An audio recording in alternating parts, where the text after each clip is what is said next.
What screams I am upper class? Frequency of travels. I work around a ton of upper class people and many of them travel so much they are practically locals at some restaurants. They also focus on lesser known, yet elaborate spots. A wealthy couple I know has twin Steinway concert grand pianos in their ballroom-sized living room. Neither of them plays a note on these elegant pianos that are worth about $185,000 each, Steinway Model D9. So they hire me to play for special occasions.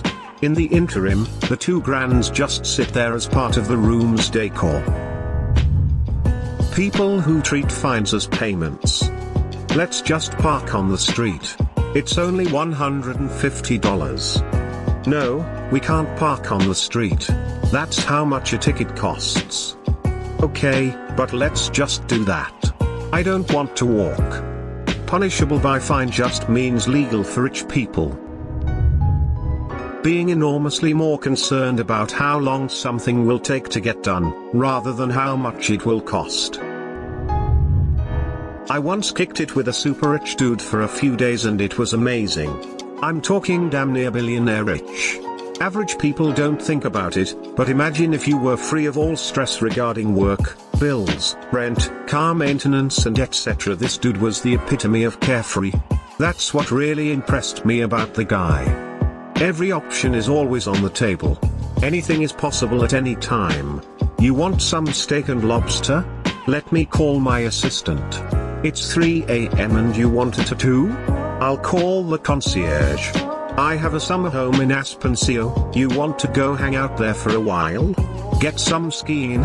Or do you want to go to my winter home in Aruba? We can go snorkeling. Going through life with no worries about going to work the next day. Seriously, it must be so fantastically liberating. After 4 days I had to go back to my workaday life, and it was just as hard as coming down off a serious drug. When you use vacation as a verb. As in, we vacation in St. Bart's every winter. Not knowing what ordinary things cost, like a banana or pair of socks. Live-in maid. Or their teenage kid has their own new sports car at 16. Calling themselves upper middle class and always trying to relate with middle class people. Children with their own credit cards. My mom tells this story of being over at a family's house where their dad had once been my dad's boss. It was the early 90s and the wife was opening Christmas cards. As she opened one, a check fell onto the floor. She picked it up and said, "John will be pleased," and put it on the fridge. It was for $20,000. A trophy wife/husband that is far younger and more attractive than you. Why don't you just buy the higher quality but more expensive brand? Summer is a verb. Having a family legacy. The upper class hasn't all that much to do with money. Plenty of upperclassmen are borderline broke, living in old manors with leaky roofs they can't afford to repair. It's a matter of blood and history. Even the wealthiest of the people who lack noble blood and family legacy are typically considered upper middle class. Your head being chopped off gloriously by the people's collectivized guillotine, while the gathered working class cheers in awe. Shopping at Waitrose. Wearing a monocle. Polo shirt with sweater tied around the neck. The capital gains tax becomes something you notice. Being on Jeffrey Epstein's flight logs. Hashtag I am upper class. Money talks, wealth whispers. Personal security for your family. The people you associate with. Subtle mannerisms and speech inflections. How you dress, not what you think. Particular scents. What times of the day you see them. Online friend of mine was bullied at his private school because his family's butler was a pook. Like WTF. One time I was talking to a person I work with, who I knew already to be wealthy. She let drop that she had a person she was paying to take care of her family's money, and that she was paying this person an amount which happened to be more than I make in a year. And I make kind of a good amount of money. I thought that was quite a flex. When tuna doesn't come from a can. No student loans for grad school med/law/business. The same thing as being lower class. Having many children. Crashing a Tesla and having your mom buy you a new one a week later. Not looking at price tags. Tilde flying first class. Tilde having your own private jet. People who instantly recognize my grandpa's 1970s Patek Philippe watch. I taught swim lessons at a pretty expensive summer camp, where parents paid upwards of $200 per day for kids, and around $350 per day for tweens. Swimming, hiking, paddle boards, rock climbing, horses, etc. Nothing too special these kids couldn't find at another camp. Lots of celebrity kiddos though. I would charge $50 per hour to guard private pool parties because I didn't want to work weekends and didn't really like guarding as much as I loved teaching, but these parents didn't care. I once made $400 in an afternoon guarding a pool that nobody swam in and $100 tipped because the dad felt sorry for wasting my time. $500 to eat catered cozy Korean barbecue truck food and chat about cars for a few hours. No complaints.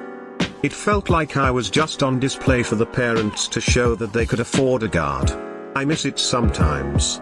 I was dumb with the money and didn't save much, but enough for some tattoos, a flat screen, and to put 35% down on my first car. From those that I have encountered, not actually flashing their wealth. Those that do are not truly upper class. They just have money. Class has nothing to do with money. Passive income. Going to a boarding school. My friend's parents have a lot of money and I went to a Halloween party that his family friends were having a couple years ago. I distinctively remember hearing the following two sentences, both travel related. 1. We only have 5 trips booked next year, so we're going to try to sneak in a little visit to Egypt in April. 2. Yeah, we were just offered another expenses paid trip to St. Lucia but we turned it down. It just gets boring when you've been so many times. To the second one, I said I had to downgrade to 1 ply toilet paper this month. Can I have the trip? They all laughed at my quaintness. 2 phrases, get both and second-hand yacht. My boyfriend's family was entertainment rich, not billionaires but Beverly Hills homeowners, and it shows with his decision making. While he is no longer with money and I do our budgeting, I have to constantly break it to him why getting both is not an option anymore. Though he did say this to me on our first date when I couldn't decide between which pie to get for dessert. He paid for dinner and both pieces of pie that I couldn't finish and didn't comment on the waste. My ex-boyfriend was British upper middle class, went to public school and spoke with an RP accent.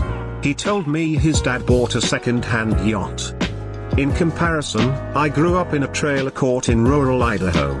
It's been a strange ride. And when I want to drive the point home to my current boyfriend about how poor I was growing up, I ask, how many flavors of hamburger helper can you name? The answer is always, there was more than one? An extremely loud preppy school child. Real upper class hide the screams, only defeatist use screams. When all 4 of your tires are the same brand. Use summer/winter as a verb. I summer in Monaco and winter in Aspen. Manners. Really rich people wear simple clothes, some drive cheap cars, but most are polite. Jelly cupboards. New and rich kid in college. Rumor has it, dude ended up owing hundreds of thousands of dollars to bookies for betting on NBA games. For that amount of money, the syndicates financing the bookies in my country go after you and your family to make sure you pay. Night before payday, dude went to his parents allegedly crying, telling them he had a problem. Parents were obviously concerned. Dude told them what happened and parents breathed a sigh of relief. They thought he got a chick pregnant. They gave him the money to pay the bookie, relieved.